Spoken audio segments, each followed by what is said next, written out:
സങ്കീർത്തനക്കാരൻ എന്തുകൊണ്ടായിരുന്നു? ഞാൻ അവന്റെ നിഴലിൻ കീഴിലാണ്. ആ നിഴലിൻ കീഴിലാണെന്ന് പുതിയ നിയമത്തിൽ പറയുന്നതാണ് ഞാൻ അവന്റെ രാജ്യത്തിലാണ്. നീയും ഞാനും അവന്റെ രാജ്യത്തിനകത്താണ്. ആ രാജ്യത്തിനു ചുറ്റും ഒരു കോട്ടയുണ്ട്. കുറച്ചും കൂടെ കയറി പറയാം, നിന്റെ വീടിന് ചുറ്റും ഒരു കോട്ടയുണ്ട്. നിന്റെ സന്തതികൾക്ക് ചുറ്റും ഒരു കോട്ടയുണ്ട്.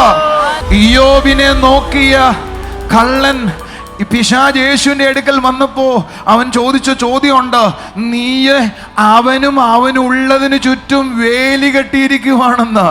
ഒരു പിശാചിന് നിന്റെ ഭവനത്തെ തൊട്ട് ഇല്ലാതാക്കാൻ പറ്റത്തില്ല. You are covered. You are covered.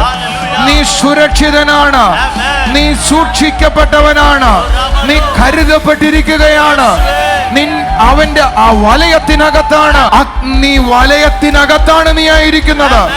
അഗ്നി മതിലിനകത്താണ് നീ ആയിരിക്കുന്നത്. ഒരാൾക്കും അതിൽ നിന്ന് നിന്നെ പറിക്കാൻ കഴിയത്തില്ല.